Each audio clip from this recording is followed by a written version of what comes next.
Alright, kakauwi ko lang galing gym actually. I think day 17, I don't know. It's Wednesday today, I don't know if kailan nyo ito mapapanood, October 4. And nag-leg day ako kanina and I just want to talk. Hindi na ako napag-record kasi nawawala isa kong mic, so bibili ulit ako. Shit! And I just want to share to you guys, kagabi kasi before kami umuwi, after ng gym, may nagtanong sa friend, yung friend ko nagtanong, si Jacob, shoutout sa'yo. Sabi niya sa mentor ko, pwede ba ako magpa-trade sa'yo? Sabi niya, pwede ba ako magpa-trade sa'yo ng pera? Or 5K, tapos siya magte-trade. Since alam nila, nagte-trade ako. And mostly ng mga tao, nag-message na sa akin yan na, boss Rami, pwede pa-trade, pakisabay, ganyan. Which makes sense since ayaw nyo nang aralin yung trading. Ayaw nyo nang mag-aral pa. Sayang oras, to be honest. Pero first of all, hindi ako hedge fund manager. Hindi ako ganong kagaling. Natatalo rin po ang mga traders. And hindi ko kaya yung risk and mental psychology behind handling others, people, money. Since iba yon sarili mong pera and iba yung may risk na makaka-apekto ka sa well-being and except na lang pag sobrang yaman talaga ng friend mo na pag nawala yon, wala talaga sa kanya yon. Unlike pag nawala yon, mamamatay yung or kailangan nila pangkain, di ba? And sabi ng mentor ko sa kanya, hindi siya pumapayag kasi, payag ka ba, mag-gym ka, pero sasabihin mo lang sa coach mo, ikaw na magbuhat, pero sa akin yung muscle. So, parang ganun yung analogy niya. Sige, sabi niya, hindi naman pera. Pera yung usapan yung muscle din naman nabibigay. Sabi nga dun sa saying, give a man a fish, and you will feed him for a day. Teach a man to fish, and you will feed him for a lifetime. So, for me, it's better to learn the skill that you want into something para of course, number one, you have a control over it. Alam mo yung pinapasok mo, hindi lang basta pasabay. That's why madaming na-scam, especially sa mga poster ko. Do you want to invest 10K that will turn to 20K, blah, blah, blah. Kasi hindi nila, or gusto nila lang easy way. Gusto nila lang, gets nyo, ayoko na yan, magpapatrade na lang ako. Imbis na aralin nyo muna, di ba? And again, there's no problem if ayaw nyong aralin. Kasi it's not for everyone. Like I always said sa mga viewers ko, trading is not for everyone. If tamad ka, if ayaw mo, wag mong pilitin. And some people hate buying course naman. Ayaw naman nila mag-invest ng course. Ito lang yan, it's not about trading, it's not about something else. If you want to learn something, it's either you will invest time or money. That's the two things. Or minsan sabay. Kasi hindi ka naman pwede mag-invest lang ng money tapos di mo siya investan ng time. Kailangan may time talaga. Pero kasi may mga free things naman sa internet, 'di ba? For example, if you want to learn about freelance, meron mga videos diyan sa YouTube. If you want to learn about how to content create, mag-edit, mag-trade, lahat na sa YouTube. Lahat 'yan, it's free. Bibigyan mo lang ng time. Pero may mga bagay na binibilan ng pera.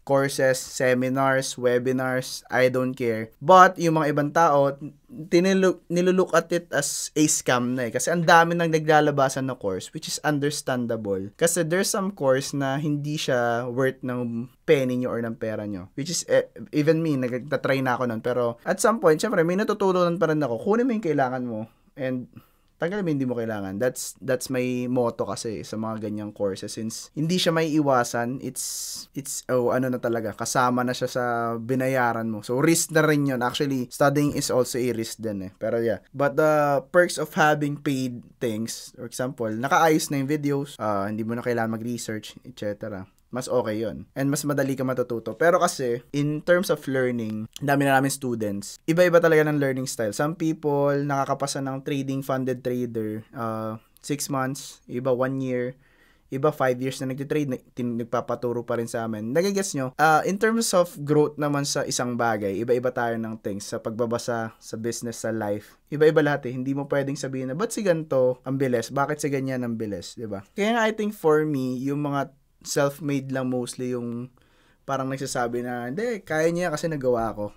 Pero kasi iba-iba tayo ng factors, iba-iba tayo ng pagkatao, iba-iba tayo, unique tayo, iba-iba tayo lahat. And I think that's the problem of many Gen Z lately na nagmamadali na sila na magpapera. It's understandable again. Nasa social media era na tayo. Nasa modernity na tayo na nakikita na natin yung mga idols, mga social media influencers sa internet na successful, na maraming pera, meron ng kotse, meron ng bahay, meron ng million when 20s na sila. Pero hindi lahat kayang gawin yun eh. that's privilege na rin eh. Yes nyo. Kailangan nyo rin talaga i-grind if gusto nyo talaga yon. I believe if yung bagay is madali, hindi siya ganun ka worth it.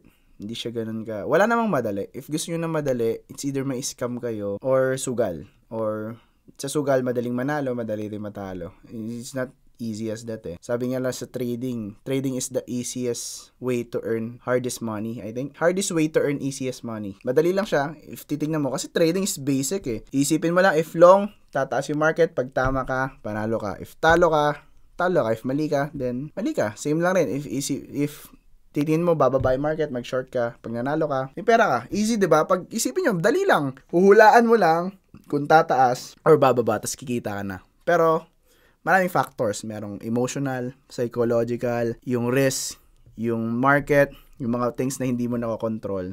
Maraming factors sa trading na hindi nakikita ng tao. That's why, ang lagi kong sinasabi sa kanila is, maghanap muna sila income. And if you're in your 20s and gusto nyo ng income, of course, mag-work kayo.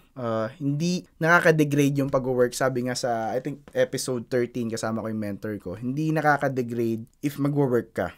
Lahat kayo gusto nyo mag-business eh. Lahat kayo gusto mag-business, mag-coffee shop, mag-clothing line. It's okay. It's okay, guys. Pero I think sabi rin ni Arvin Oribia yon sa mga videos niya na if gusto nyo ng business, make sure na mag-all in kayo or mission nyo talaga siya sa buhay. Or lagyan nyo ng mission yung business nyo. If you're just gonna do business kasi gusto nyo ng pera, I think it's a short-term mission or goals or very narrow vision sa business nyo kasi if walang backed by bigger mission yung business nyo, hindi ka magtatagal kasi at some point hihina yan. Pero if your mission and your purpose is very big behind that business, behind that goals, then kahit anong hina niyan, magka-grind ka pa, tatrabahuin mo pero gigil ka pa din kasi sobrang laki ng gusto mong mangyari. So, gusto mong impact sa mundo or kahit hindi sa mundo, sa community nyo na lang, hindi ka mapapagod or sa isang bagay, diba? Pero yeah, I think yun yung kulang. Yun naman kulang, hindi ko naman sabing lahat kulang sa ganun. Pero yung parang work ethic na nawawala sa Gen Z kasi meron na silang choice.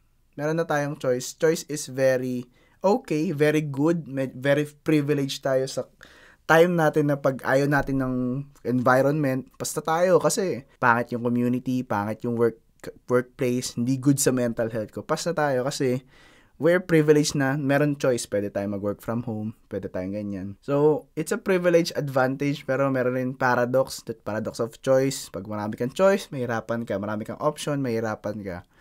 And nawawala doon yung drive na, i-grind ko to kasi ito na lang yung last resort ko. Lahat tayo nagkakaroon ng plan B. And I think sa Think and Grow Rich, yung burn the ships na concept na basta 50 na lang yung sa Vikings. And yung ship nila sabi, burn the ships. Ibig sabihin, it's either we win the war or mamatay tayo. Wala nang plan B, just plan A. And I think if ganun mo i-goal mo yung isang bagay ng ganun, walang plan B, walang all in lang, I think you won't afford to fail eh. But, doon na papasok yung privilege. What if mag-fail ka kasi, what if hindi mo siyang gawin, hindi mo siya pwedeng gawin kasi may anak ka. Kasi pag nag-fail ka, mamatay anak mo, walang pagkain. So, gets nyo? If you're on your 20s, wala ka pang anak, wala ka pang pinapakain, medyo privilege ka naman. Nasa Binil ka, nag-aaral, nasa DLSU ka. You have the privilege to do that plan A na all in. Kasi, if you fail din, ulit-ulit, hanap ka ulit ng plan A mo, hanap ka ulit ng iba mong shits, hanap ka ulit ng gusto mong gawin, or ulitin mo na ulit, kasi wala namang mawawala sa'yo eh. Unlike sa iba, ganun. So, I think if you're gonna want to study something, you need to follow through it. Kasi ang daming gusto mag-start, pero, gets nyo, pag binigyan ng opportunity, tatama rin. Ang dami ka nang binigyan, ang dami ka nang tinuruan ng free. Wala. Unti lang nag-stay. And it's okay, hindi pa sila ganun ka ready or hindi talaga nila gusto. Yeah, we don't accept nagpapatrade lang. It's either tinuturuan namin sila or mag-invest kayo ng pera sa gantong link, register kayo down the link, bibigyan namin kayong free signals, ng free tools, etc. Pwede yon. Kasi in that way, kayo yung mismo magte-trade, kayo yung mag-aaral, you have the control, pwede mong hindi gayahin yung signal group or kung ano man, and natututo ka pa. Technically, you're investing your money sa sarili mong account. And if gusto nyo yun, BuzzLab is now open. Check the description. BuzzLabs is a signal group and may kasama siyang course or video course para sa inyo. And it's free kasi kailangan mo lang mag-deposit sa account nyo. Hindi sa amin. Hindi mo sa amin ibibigay yung pera. It's for you to trade your money. So, yeah, if you guys interested, go check it out. Quickie plug lang sa pinag-uusapan natin since nag-uusap na rin tayo tungkol sa mga opportunities and skills and trading. Pero yun lang, random thoughts lang. Ayun lang yung naisip kong topic today kasi I think it's a very broad topic na about mastery and about studying something or starting something. Kasi even me, sometimes nakakatamad mag-unlearn, yung mag-unlearn ng new strategy sa trading, mag-unlearn ng new things. For example, ngayon, marketing na ako, hindi na ako nursing. Pero I enjoy marketing lately. Pero yun nga, always remember that, for me, yun yung motto namin sa GG na that's why may courses. Yun lang yun. That's why may courses. Una, gusto nilang kumita. Of course, let's be honest, gusto namin kumita. Pero again, we rather teach you guys how to fish kaysa kami mag-fish para sa or bigyan ka lang namin ng isda. Malay nyo yung tinuturo namin or tinuturo ng mga inaaral yung courses can feed your whole family. I remember my cousin, nag-aaral siya ng work from home courses before. I think 350 lang bilhin niya. Pero ngayon, ayun na yung main source of income niya, 6 digits per month. Imagine that, dahil sa course. Dahil sa webinar na dahil sa seminar na pinuntahan ko, for free, bumili lang ako ng 2 pack ng takoyaki, nasa 120 lang yun. Ayan, nandito na ako, nagki-crypto na ako, meron na kami trading school and everything else, diba? So yeah, invest kayo sa sarili nyo as long as you're in your 20s. Biggest investment is sa personal development, self-improvement, and sa sarili nyo lang, knowledge. Knowledge is everything. Very, very cliche, pero technically hindi nyo siya gagawin eh. Kahit magsabi ako dito ng random things, 90% of you guys will not do it. And sabi nga ni Gary V, kanina nakita ko, there's 90 days left in this year bago mag 2024. What you are gonna do about it? So, today is October 4. I don't know if pag nakita nyo to, October 7 or something. 90 days pa. Pero yeah. Anong gagawin nyo within this 90 days? And sabi dito, ang concept ng 90 days challenge nito, that's why ginagawa ko rin to dahil dito, inspired is, pag sa 90 days, may ginagawa kang bagay, tapos hindi nag-work, change it.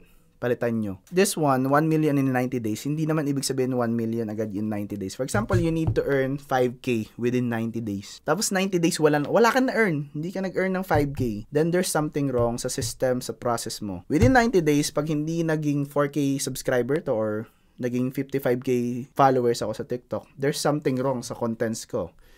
Within 90 days, if hindi ako lumakas, if hindi ba lang ako nabawasan ng kahit 5 kilos or something, 3 kilos, I don't care, then may mali. Then may kulang sa system ko. Within 90 days, if may ganito nangyari, if hindi gumagana, then repeat. Ulitin mo. Palitan mo yung mali. Dagdag mo yung kailangan. Same sa trading, same sa business, same sa lahat ng bagay. If there's something wrong within that 90 days, mag-add and mag-subtract ka. Easy as that. So, yun lang. Random thoughts. By the way, this book is from Benny Flores. Ilang beses ko na to pinost. Meron na akong podcast about books. I-check nyo na lang. See you guys next video. Love you all. Peace. Bye-bye. Yeah. Lumaki ako lately, no? Today, 87 kilo ko. Nahirapan ako magbawas kasi puro kami kain. Pero, yeah, it's okay. As long as nandun pa rin yung routine ko. And yeah, exam week ko next week. Good luck to me. Online class na kami. Tomorrow is chest back. Pero kasi sore. Pero, ayun nga, kailangan ko ayusin yung workout split ko. Kung bala ko mag-PPL arms, tas 2 rest day, tas PPL, repeat lang, or PPL Arnold split. I don't know. Iisipin ko pa. See you guys. Peace. Bye-bye.